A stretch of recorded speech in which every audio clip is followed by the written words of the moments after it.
గోదావరి జిల్లా ఉండి నియోజకవర్గంలో మోగల్లు వరద ముంపు ప్రాంతాలను కలెక్టర్ చదలవాడ నాగరాణి పరిశీలించారు.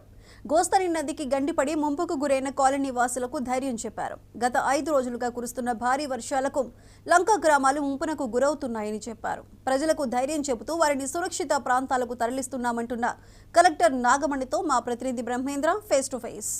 గత వారం రోజులుగా ఆంధ్రప్రదేశ్లో భారీ వర్షాలు కురుస్తున్నాయి.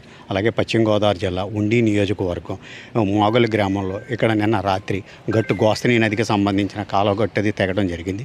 దాన్ని పర్యవేక్షించడానికి కలెక్టర్ చదలవాడ నాగరాణి గారు వచ్చారు. ఆవిడ నుంచే మరింత సమాచారం తెలుసుకుందాం. నమస్తే మేడం. ఇప్పుడు నిన్న ఆల్రెడీ పరిశీలించారు, ఏ విధంగా ఉంది, వాళ్ళకి ఎటువంటి సహకారం అందిస్తున్నారు?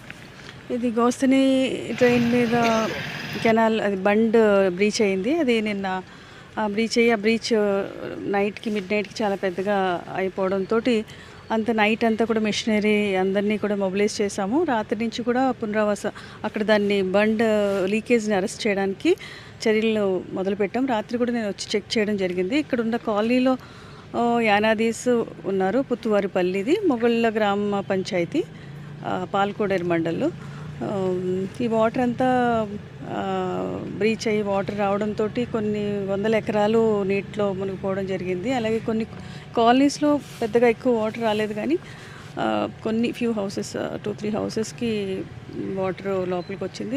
ఇక్కడ శానిటేషను తర్వాత పరిస్థితి ఎట్లా ఉంది అనేది చూడటానికి వచ్చాం. హెల్త్, డ్రింకింగ్ వాటరు, అలాగే ఇక్కడ రిలీఫ్ క్యాంప్ కూడా స్టార్ట్ చేసాము. అందరికీ లంచ్ ప్రొవైడ్ చేయడానికి ఆ ఏర్పాట్లు పర్యవేక్షించడానికి రావడం జరిగింది. ఫ్లోటింగ్ అది ఆగిందంటారా, అడ్డుకట్ట జరిగిందంటారు? అది నెక్స్ట్ 1 అవర్లో అంతా కూడా కంట్రోల్ అవుతుంది. అది వాటర్ ఇంకా రావడం అయితే ఆగుతుందండి. అది ఇప్పుడు మన తీర ప్రాంతం కూడా ఎక్కువగా ఉంది. ఇప్పుడు నరసాపురం అదంతా కూడా చాలా గట్లు వీక్గా ఉన్నాయని కూడా అంటున్నారు. అటు నుంచి మీరు ఎటువంటి సజెషన్ ఇస్తున్నారు? ఆ ప్రాంత ప్రజలు, ముంపు ప్రాంత ప్రజలు, లంక గ్రామాల్లో ఎక్కువ మంది ఉన్నారు, వాళ్ళందరికీ ఎటువంటి సౌకర్యాలు కలగాలి? ఫంక్షనరీస్ అందరినీ కూడా అలర్ట్ చేయడం జరిగిందండి. Revenue, police, irrigation department, fire department అందరూ కూడా మేము గ్రామ లెవెల్ నుంచి కూడా అందరూ అలర్ట్గా ఉన్నాము. ఎక్కడ టైం టు టైం ఎక్కడన్నా వీక్ అయితే ఏదన్నా ఏమైతే చర్యలు తీసుకోవాలో అవన్నీ కూడా తీసుకుంటూ ప్రజలను కూడా అప్రమత్తం చేస్తూ సురక్షిత ఎక్కడన్నా ఇనండేషన్ చుట్టూ ఉంటే వారిని సురక్షిత ప్రాంతాలకి పంపించడానికి కూడా మేము చర్యలు తీసుకుంటున్నాము. ఇదంతా కూడా మేము చాలా క్లోజ్గా వాచ్ చేస్తున్నామండి.